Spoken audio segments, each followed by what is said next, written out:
thoughts.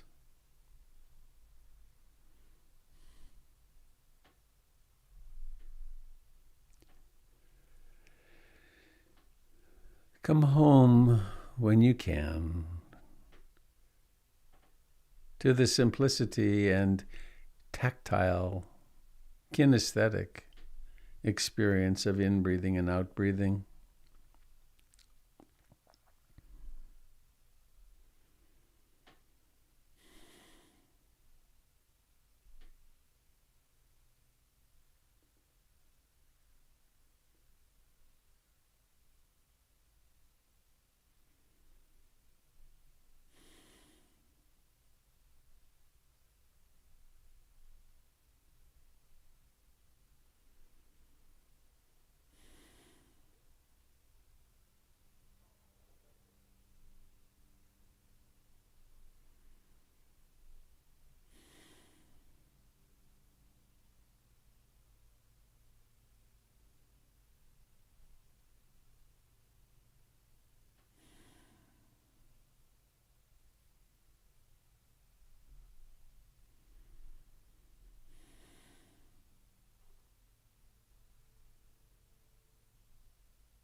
We're not trying to get somewhere.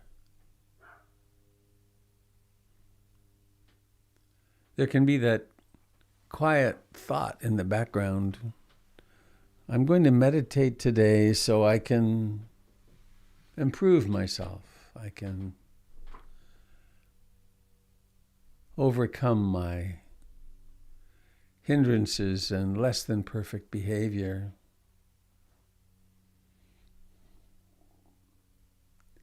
And then someday I'll have an experience which will transform my life.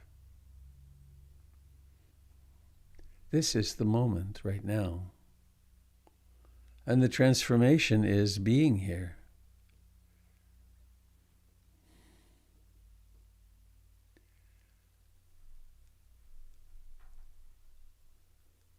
And this moment has everything we need. Everything there is, actually.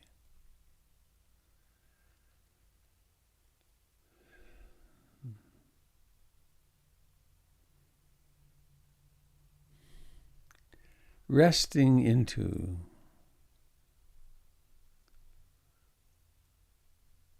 this moment of in-breathing.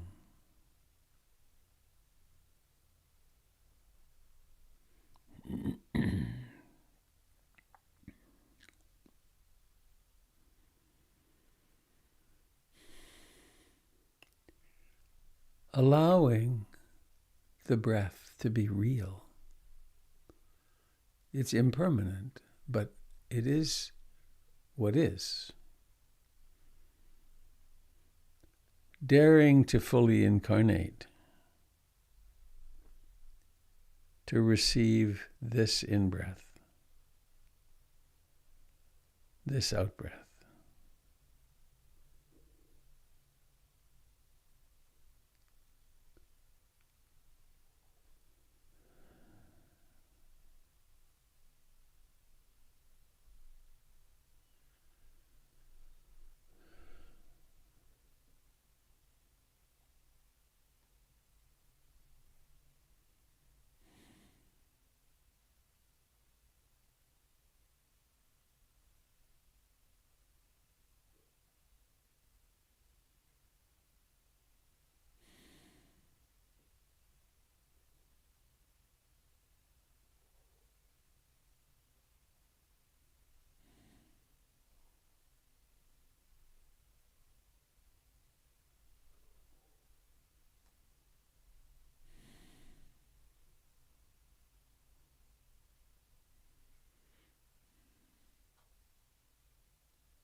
the mind may well wander.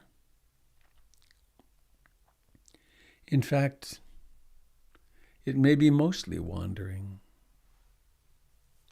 It could be enamored of some wanting, some desire, some lusting after something. Or it could be busy resisting something, disliking it, having aversion.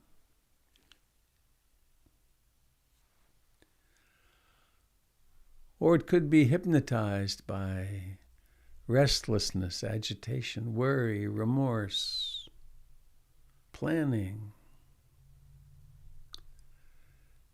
solving some problem. Or it could be dozing off into sleepy dullness, sloth and torpor. Or it could be into doubt, resistance to practice.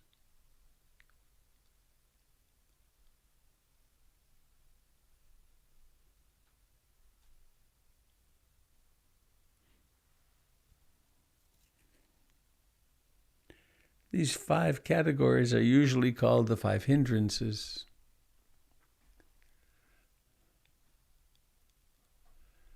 But since the hindrances are the manure out of which we cultivate our awakening, we might call them the great piles of fertilizer for our practice. They're not a problem. They're not a mistake. They're the structure of ordinary human being.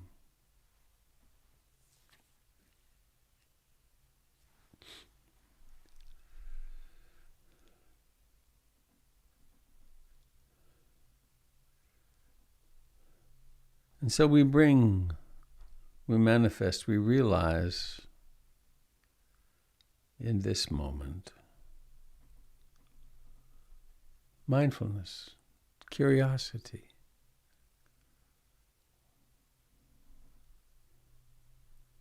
And there is the mystery of waking up, of noticing, oh, it's restlessness.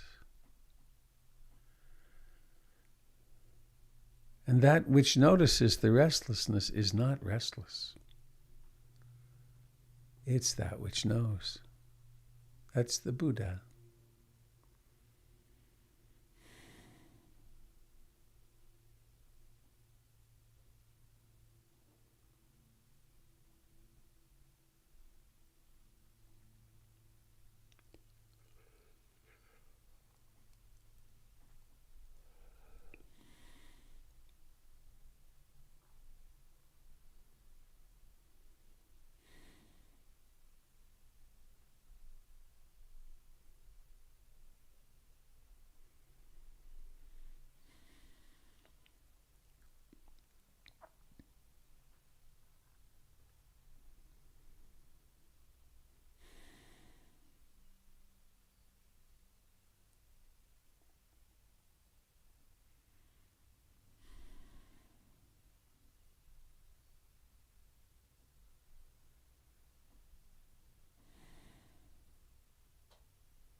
Sometimes what is revealed in our time of sitting and observing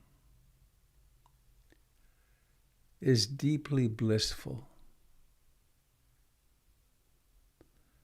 very pleasant.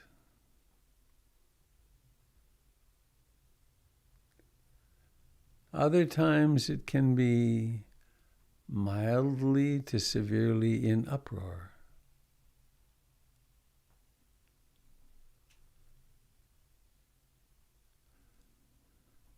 Sometimes our life circumstances are very simple and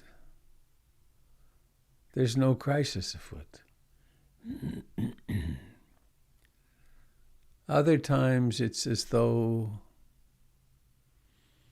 everything's breaking, everything's falling apart. And outside.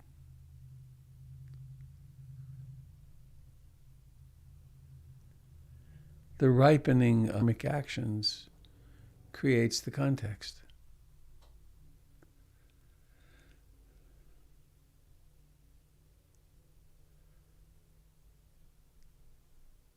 The mind of Buddha wakefulness has room for everything.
Sometimes it may seem as though mindfulness is continuous. One is simply present. Other times, mindfulness may awaken from a wandering mind that lasted minutes or hours or days even. The waking up is still always the same. It's this, being present.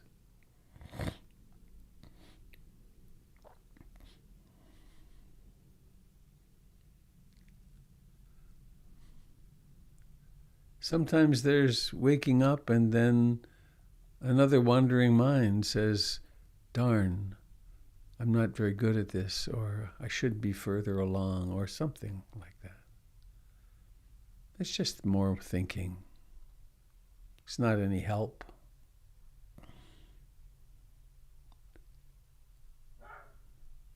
Sounds come, sounds go.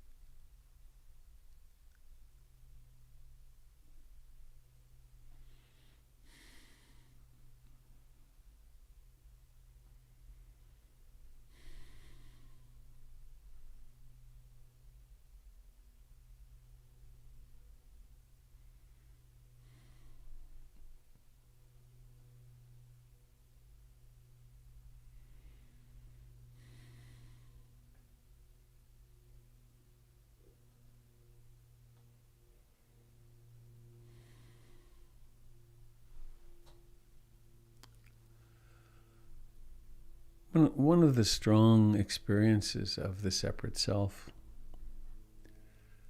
is that it knows in the background that it lives in time.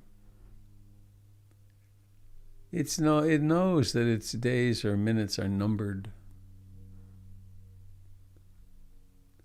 So there's anxiety. It's the root of most of our anxiety.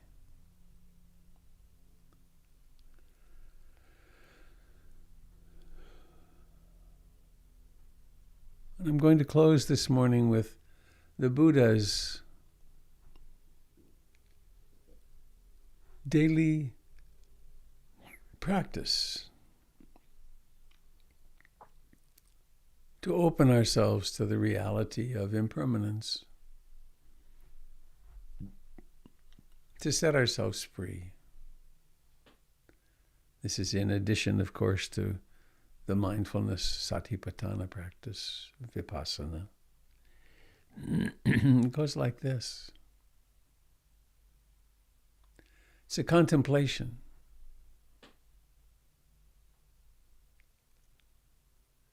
I am of the nature to age.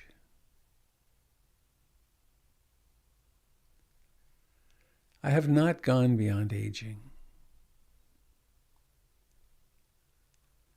Is this true?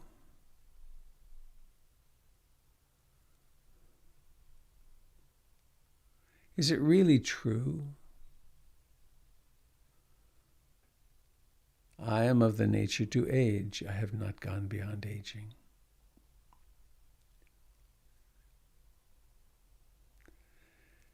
I am of the nature to get sick, to fall ill. I have not gone beyond sickness. Is this true? Is it really true? I am of the nature to sicken. I've not gone beyond sickness. Is this true?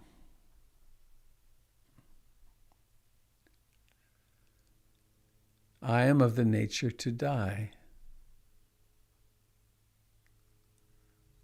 I've not gone beyond dying. Is this true? Is this really true?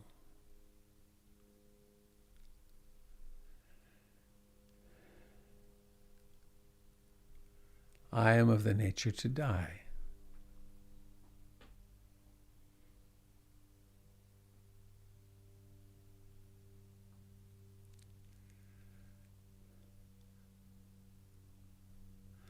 All that is mine, beloved and pleasing, will be separated from me.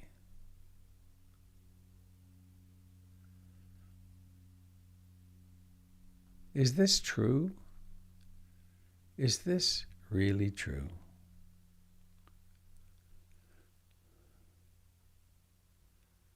All that is mine, dear and beloved,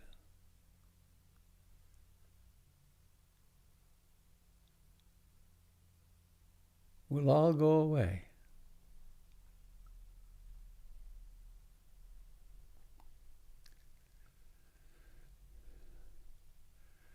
I am the owner of my intentional actions, of the seeds that I plant in thinking, speaking, and behavior. I am the owner of my karma, heir to my karma, born of my karma, abide supported by my karma. Whatever karma I shall do, of this I shall be the heir.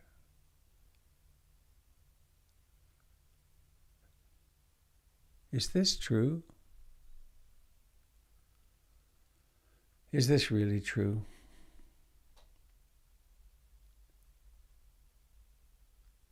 I am the owner of my karma, heir to my karma, born of my karma, abide supported by my karma.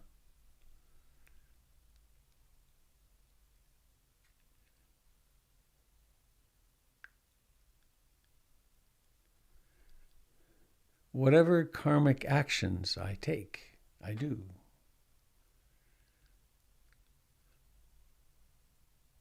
Of these will I be the heir.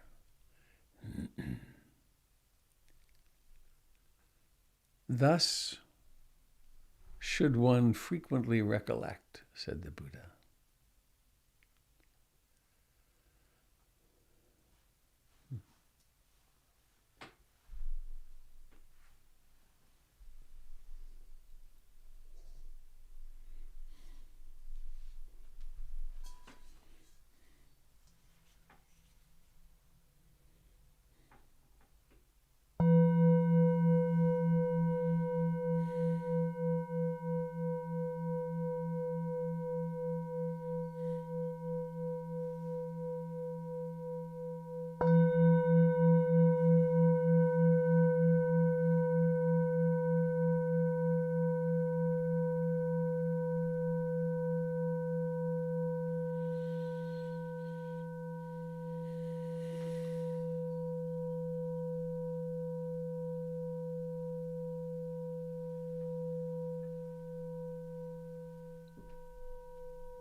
Let us be mindful of the transition from sitting inwardly and then particularly that huge transition of letting the eyes open, seeing. And then maybe mindfully stretching.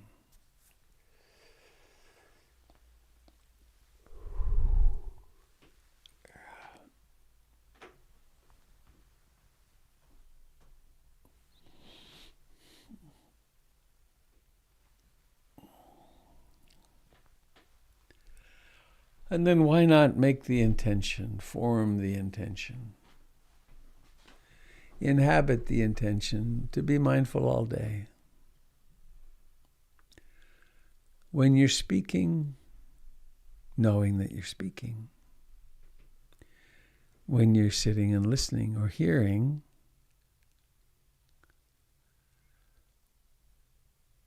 aware of that.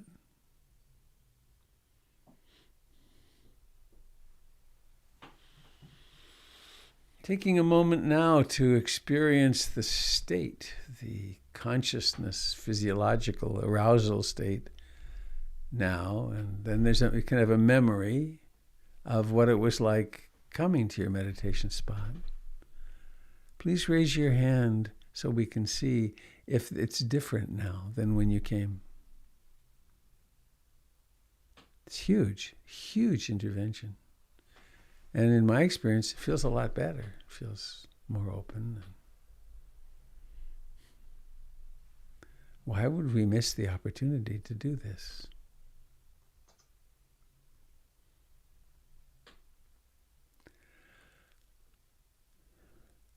I have two announcements, and they're both in the chat. One is the familiar link to the opportunity to practice generosity and dana toward PIMC and really toward your fellow beings, to support the mission of PIMC and all the teachers and the community of being available as a doorway to awakening, a doorway to less and less suffering.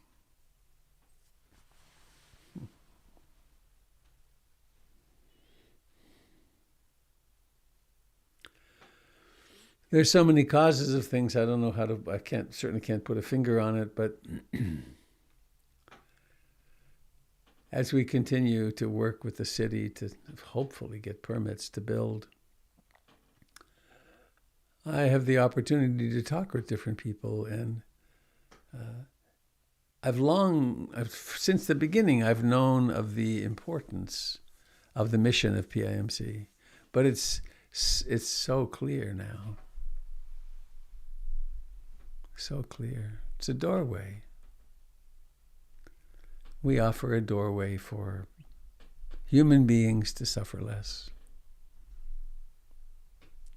Near the end of her life, I think I said this recently, that Ruth Denison started saying when she met people, then they asked what she did, this kind of wild, intense old woman, she said, "Oh, I teach happiness. I teach people how to be happy." And here's a little factoid that if you haven't been around for a long time, you won't know. You remember that day, 9/11? Hang on, I've got a little muting to do here.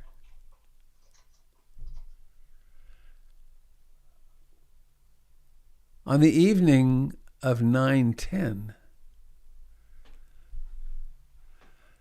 an old woman named Ruth Denison had a first-class seat on the plane that went into the second tower. One of her students had given her a seat back to Los Angeles. But she wanted to stay. There was something happening a few days later, and she called the airline and said, I'd like to change my seat. I'd like to leave on Thursday rather than whatever day that was. And they said, well, we're not sure that we can, but I'll work on it. I'll let you know. And they changed her seat. She would have been on that flight. It was a big event for her that when she realized how close she came.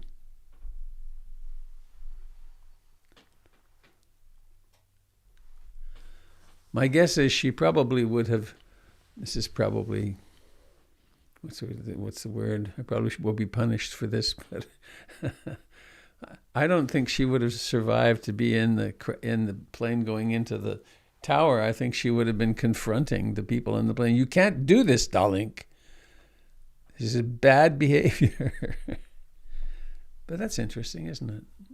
And she lived another, I don't know, how long? Another some years.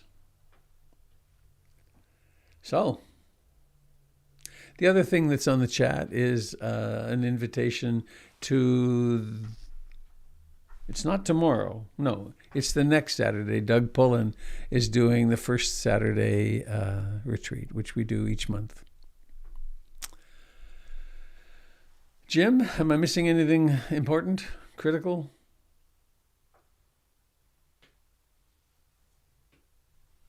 You're muted still.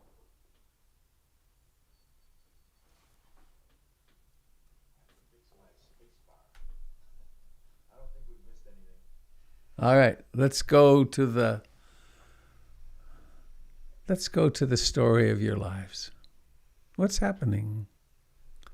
Questions, comments, complaints. Dukkha sucks. That's my complaint.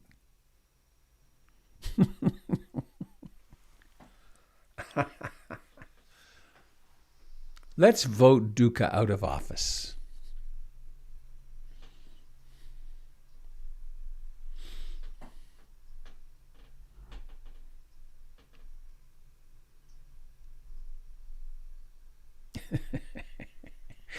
Oh dear.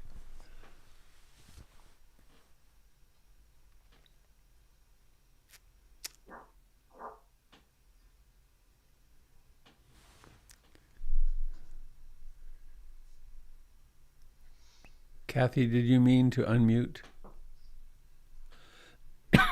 Thank you. Oh, then we wouldn't have any fertilizer. Well, damn. All right.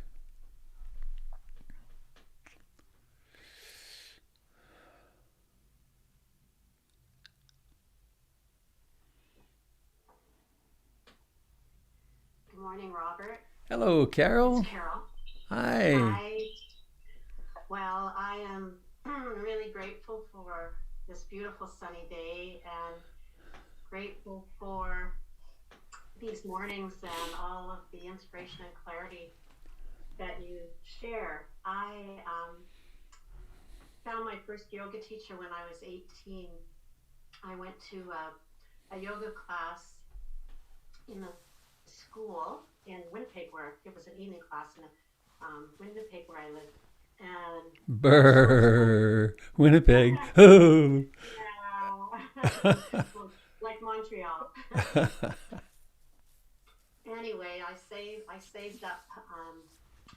Well, the class was so inspiring. The teacher was so inspiring. I saved up my money and I took the train that summer to a yoga ashram in Val-Morin in Quebec, um, and it was like coming home. I had struggled with just who I was for all those years, and suddenly I felt like I'd found myself. So I ended up teaching yoga in my 20s until a few years ago when I turned 60, and Trinity took my classes over. And the poems that I used to read in my classes are so many of the poems that you read in the morning. And so it's such sweet nostalgia. And so once again, I just wanted to just express my gratitude as to what precious time these mornings are together. So thank you so much. Thanks, Carol.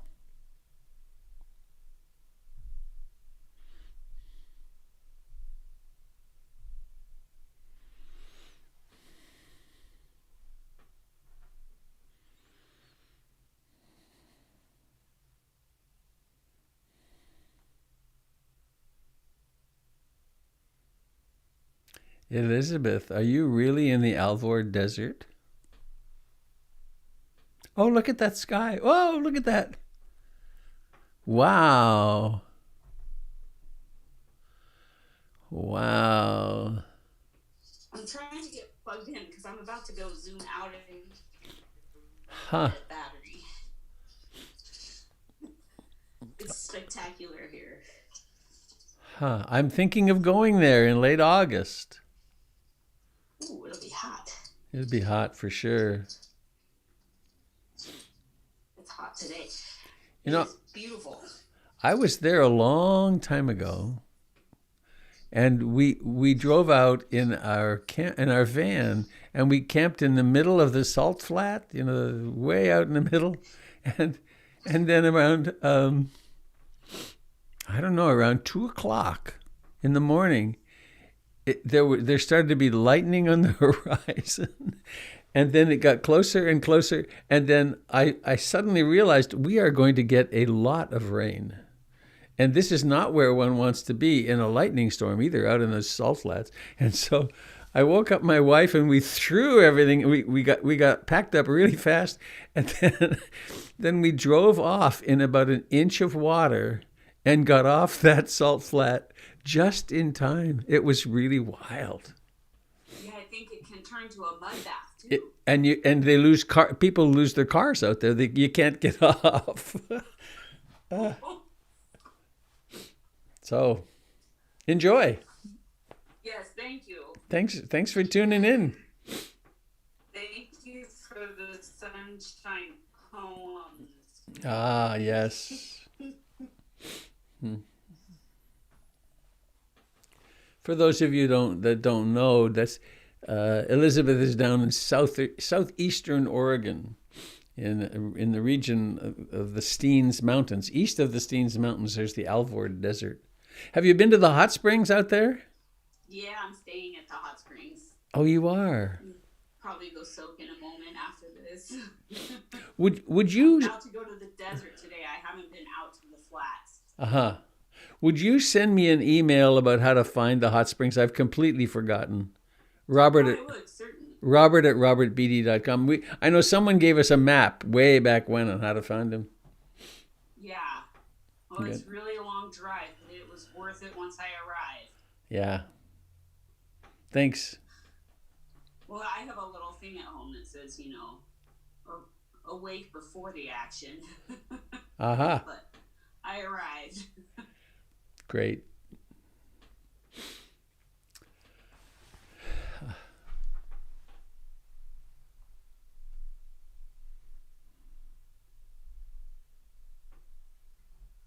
Hey, Robert, it's Neil. Hello, Neil. said. Really good.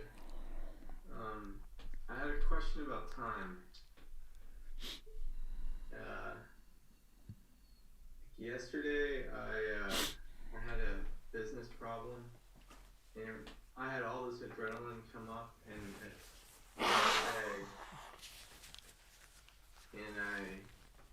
I tried to occasionally try to step out of it.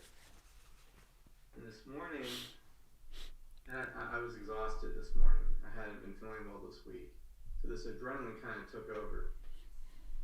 And then this morning, I was exhausted. And I went for a walk, and I started thinking about this employee I've had this problem with. And I asked myself, am I going to think about this all weekend? And then I kind of stepped out of that. I kind of dropped out of that thinking. And just briefly. And then when you said during the sit, the self is in time. And I have a really sophomoric kind of question came up in my head. It's a good word, sophomoric, isn't it?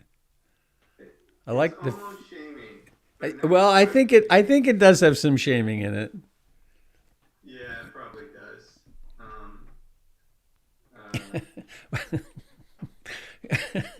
Well. No, I was just saying, listen carefully to my next comment.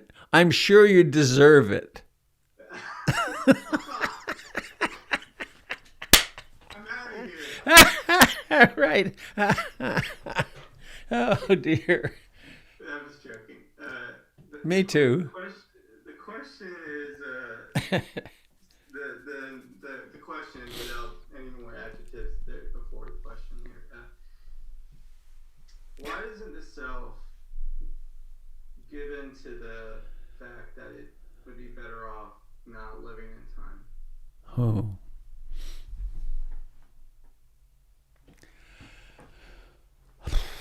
Tell you what comes up, which is the three roots of suffering are greed, hatred, and ignorance or delusion.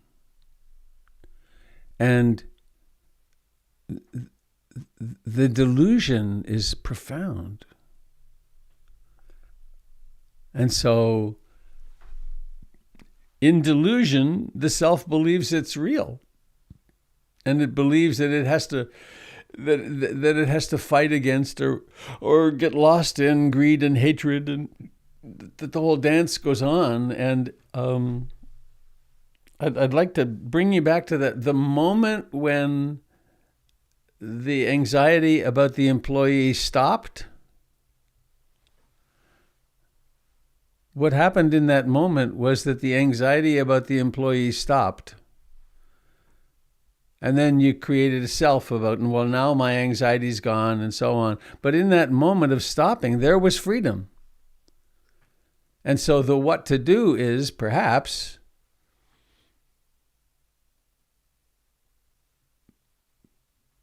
do some walking meditation or some more sitting meditation, and really without gritting your teeth,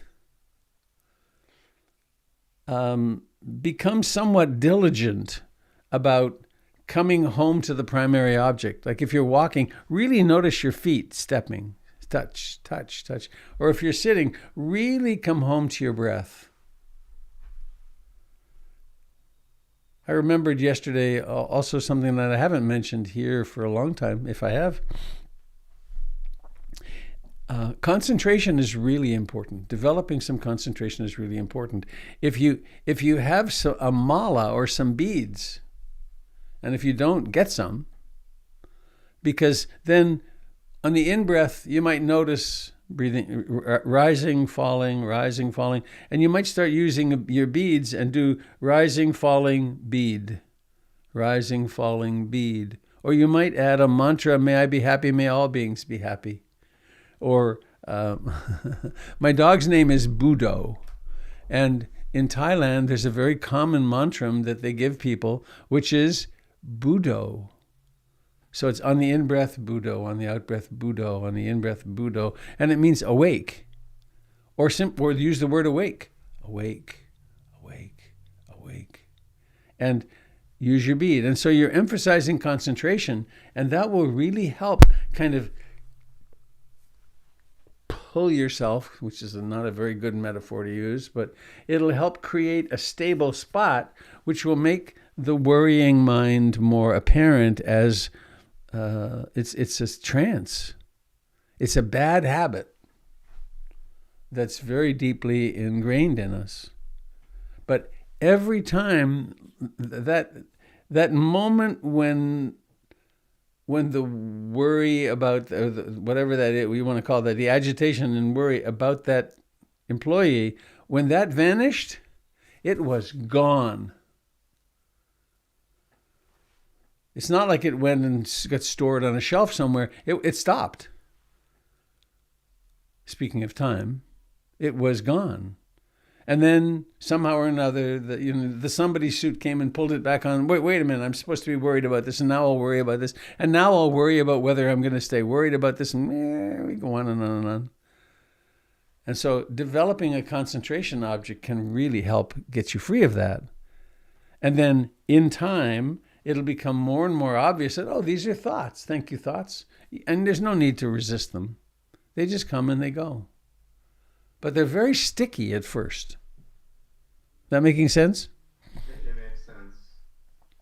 I've struggled with concentration throughout my life, and I used to have a family mantra my parents gave me that I used, but I don't use it anymore. What did you have? I missed it. My parents gave me a mantra growing up. There were a couple of Hindus, and They were, huh? But they still are. Yeah. Okay. But they're far away right now. Anyway, I think it's interesting to hear a concentration idea or a technique to use in response to anxiety, because I always kind of wonder if my anxiety kind of causes a concentration problem. So it's interesting to hear that as a possible solution. Yeah. And I probably am remiss. I know I would put it more accurately. I am remiss in not emphasizing concentration enough. So I'm trying to correct that. Thank you.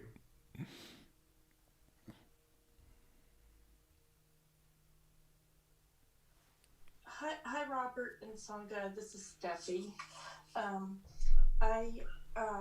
Hi, Steffi. I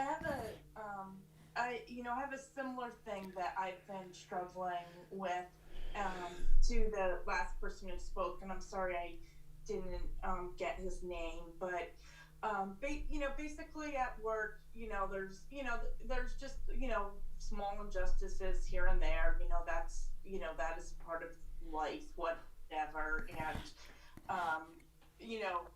I'll just give one example. I have a male social worker coworker who constantly talks down to traumatized clients, and they get so upset. And then the more empowered ones, ask for a new social worker. But there's a lot, we work with poor people, so there's a lot who aren't empowered, and so, but management doesn't do anything, and management overturns, and so, I've seen it happen over and over and over again, and then I get really, really frustrated, and then part of me is like, well, is it my business? It's not my business, or, my job is to help my clients. If I'm focusing on my anger about how he's treating people, that's taking energy away from serving people who need my energy. And then, of course, there's my spare time that I devote to him, and anyway, but I'm just, I'm trying to get my, one question I have is myself knows that I would be happier if I never even thought about him or, remembered he was, part of our planetary constellation. Why do I keep thinking about him? I mean, sometimes it's totally innocent. Like I'm, at work and get a call from a, community partner who says, this person's treating my client this way. How do I get a new, social worker? So sometimes it's like I didn't start it, but then other times I just, hang on, and then, and then there ends up being like a whole bunch of different stuff like that going on right now. And so it's just, so anyway, I just feel like I'm getting in a lot of stress about stress that's really not mine. And it's about, my mind not being trained and me staying in the self. So any advice or wisdom would be appreciated. Whew. I want to ask the group, please raise your hand if you can relate to this question in your life. Right.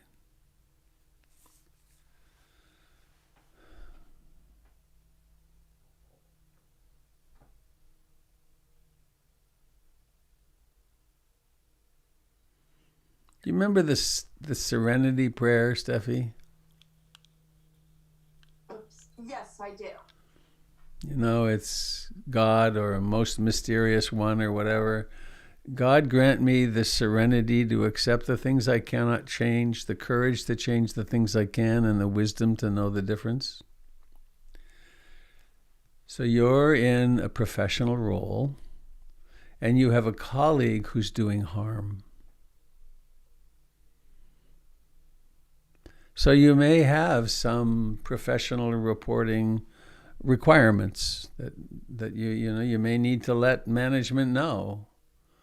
You might need to file a complaint with the social work board, or in some circumstances we are called upon to take action.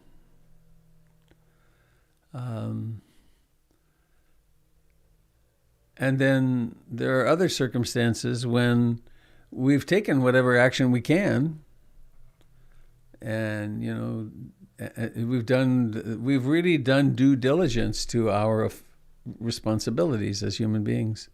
And then the circumstance continues. What should we do? Well, one thing is to get oneself out of the circumstance and get away from it. And there's another, which is the opening of the hands and relinquishing. It's like, well, really, there is nothing more I can do. And so I want to live happily and spaciously and in love and compassion. And so I'm going to really cease paying much attention to that. And maybe I'm even going to think, maybe I'm going to look at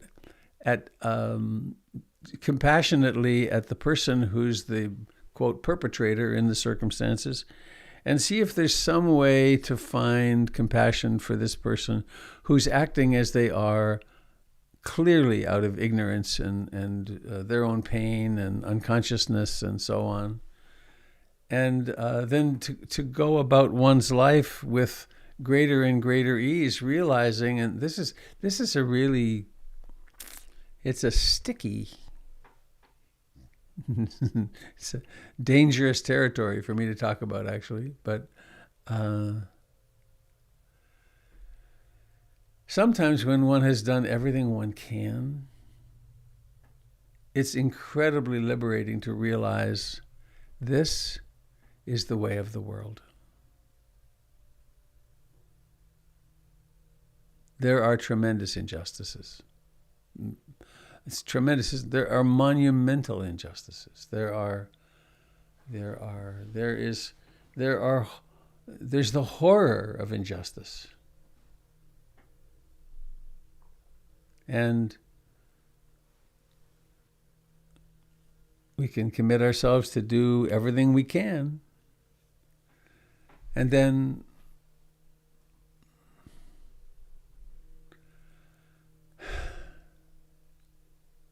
Shall I make myself upset about the Uyghurs? Or about what Burmese monks are doing in oppressing I'm forgetting their name right now, the Muslim minority in Burma, Myanmar. So it's the question about where does the Dharma fit with social action? And it's a big question. So I'm a great believer in acting within my sphere of influence where I might have some impact, and then not torturing myself over the horrors that are going on around the world. I mean, right now there are people on the Mediterranean trying to get to safety.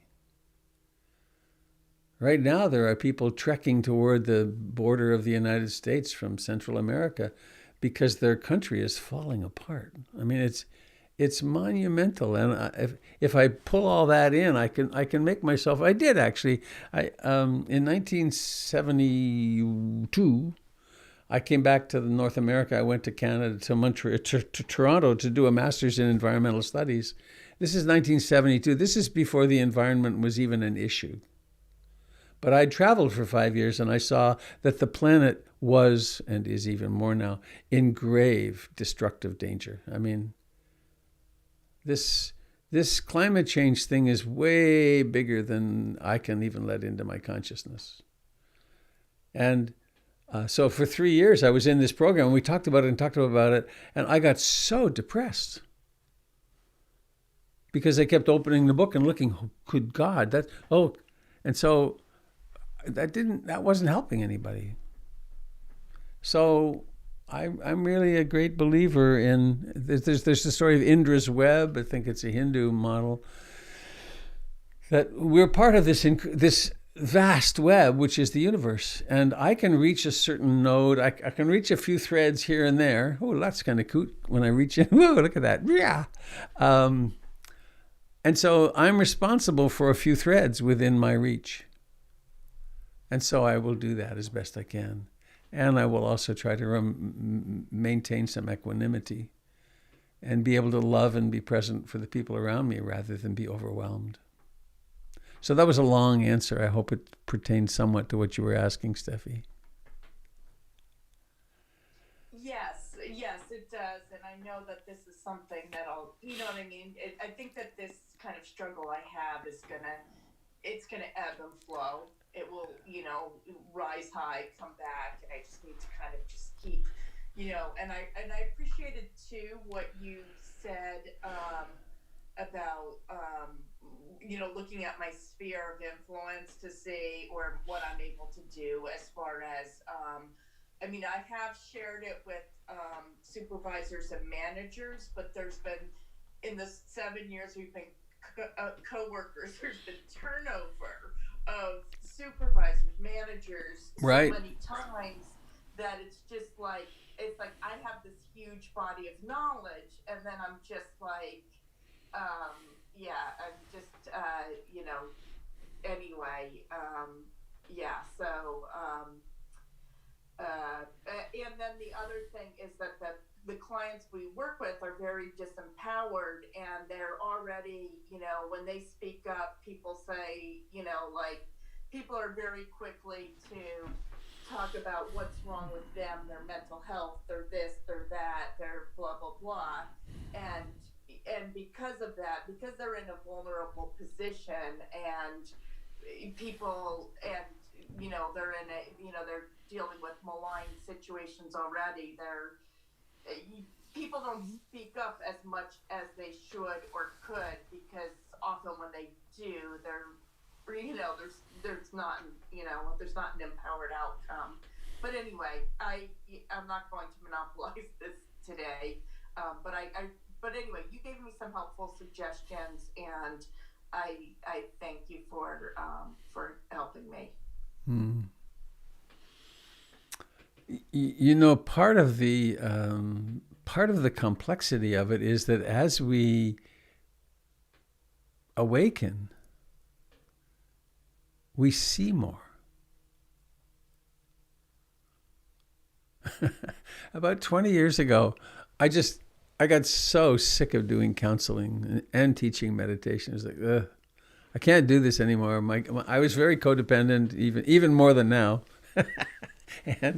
and so I decided I was going to leave the profession, and so I went to a headhunter, and quite a highfalutin guy, and he had and I said I want to get a job in business. Plus I'd like to make some more money, please, and so I did a lot of testing. I mean, I don't know, it was very expensive, and so I did all these tests, and then I think I did 2 days, not 2 days, but two 3-hour blocks of tests, and then came the feedback session. And he said, well, Robert, I have good news and bad news. The good news is, with your skills, I can easily get you a job, and you'll make 3 or 4 times what you're making now. But the problem is, you can't do it, because you would see someone in power abusing someone beneath them, and you would not be able to keep your mouth shut.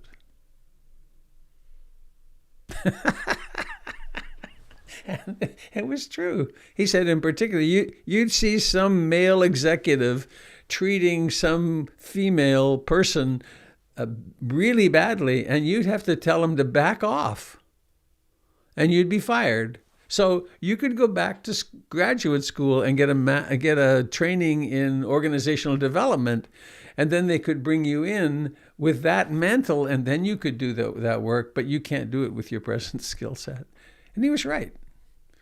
So I had to grow up and learn how to do what I did and do with less stress and less. I had to learn how to let people have their own lives. Because if I was going to be in close with people with trauma, I really had to not take on their trauma. I really have to let them. I had to learn how to be compassionate rather than sympathetic. And that's all of our jobs, isn't it? You look at your siblings and your family of origin and your friends, and if you start taking on their suffering, you'd be overwhelmed instantly, or continue. And the more we wake up, the more we suffer with them, until we learn how to. It's okay.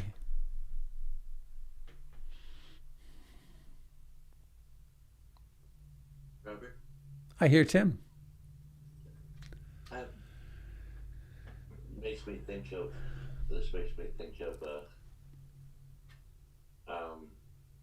a sort of an insight or a discovery or something I made. For many years, I drank a lot of alcohol every day.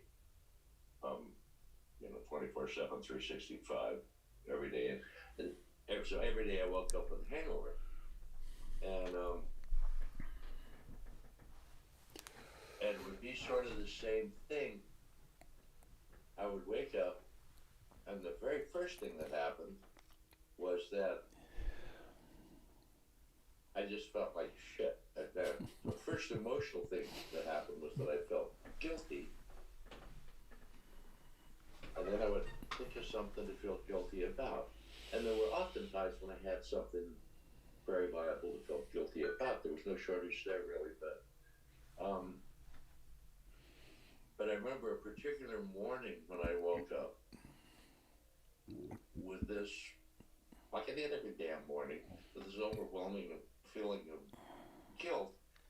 And I can't remember what the specific thing that I was feeling guilty about that morning was so ridiculously trivial that nobody could possibly feel guilty about something so stupid, not even me. And the penny dropped that what was going on in many cases was a chemical thing, and the guilt was coming first. And the second thing that was happening was a real quick scan of what did I do last night that I should be ashamed of? And then I'd find something. Mm-hmm. And that was the order. That was the order of the process. It wasn't the other way. I mean, sometimes it was the other way around. Sometimes I really did something awful and I took control. feel guilty, and rightfully so. But very often after that, I noticed very often that that was the order of it. It was a chemical thing,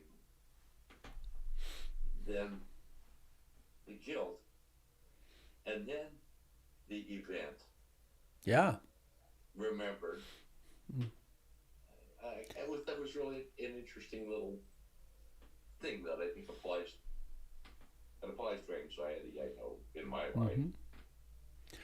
I'd like to make a point with that, which is how remarkable that even with that much drinking, there was sufficient mindfulness to observe the process, and that part of the awakening that was happening is how that which wakes up had sufficient presence that it could illuminate that process, and there's another step of getting free. That's the process of insight. And the more we contemplate, the more we develop mindfulness, the 7 enlightenment factors, the more these neurotic and addictive patterns become apparent and then fall away. And I'm remembering a friend of mine, his name was David. We started writing a book together. He was in recovery, and we were going to write a book called The 8 by 12. The Noble Eightfold Path and the 12 Steps. But anyway, his moment, he had a profound awakening. As he put it, I was smashing the kitchen furniture again. And suddenly, I knew exactly what I was doing. And I never drank again. He had a profound awakening in that moment of acting out, and he was completely drunk. But consciousness is not limited in that way. Quite something. Thanks, Tim. Well, I'm going to have to go soon. 8:25. Oh, having fun, though. How are you this morning?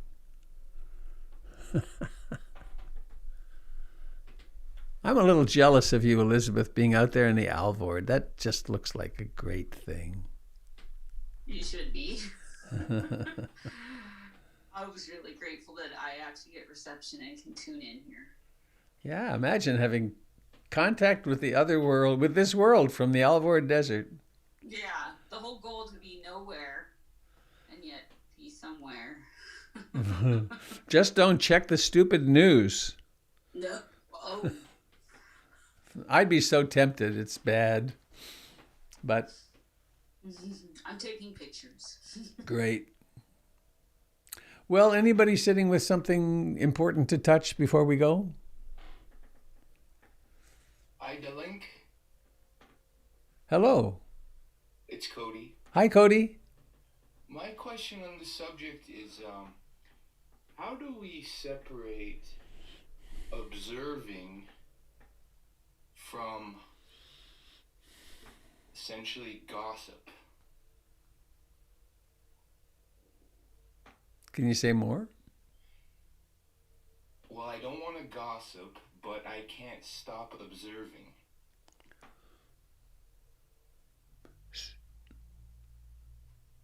So, is it not possible to observe and then just not say anything? Maybe. Is that the answer I'm seeking here? I don't know. It's your question. Are you observing something outside yourself? Usually. I mean, the subject to me right now in the Sangha is others, so I'm referring to observing others. Uh-huh. Well, I think they're two very different functions. One can observe and observe a lot and learn a lot and become very attentive. And then does one communicate that? Does one dwell on that, for one thing? And then does one then communicate it with others? And what is gossip? It's communication that really isn't intended to help anything. It's actually a wonderful way of avoiding intimacy with whoever we're talking with. and also of feeling superior. And there's lots of things that gossip does. But gossip doesn't fulfill the requirements of skillful speech from the Buddha, which are, is what I'm speaking true? Is it the right time to say it? Is my intention healing? And can I say it kindly? And really, what's my purpose? Is my purpose to create pain and dissension, or is it to be actually helpful?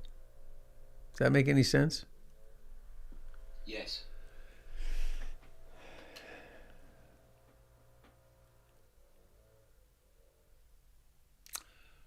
Well, shall we chant? Bhavatu Sabe Mangalam. May all beings receive all blessings. 3 times, and then sadhu. Amen, brothers and sisters. It's the Buddhist amen. So unmute yourself if you wish. Bhavatu Sabe Mangalam. Bhavatu Sabe Mangalam. Bhavatu Sabe Mangalam. Sadhu, sadhu, sadhu. I want to call to the altar of our hearts Ruth Dennison, who I always think of when I chant that. What a lot of good she did in the world. Happy trails, my friends. Take care. Thanks, Robert. Thank you. Bye, Neil. Bye, everybody.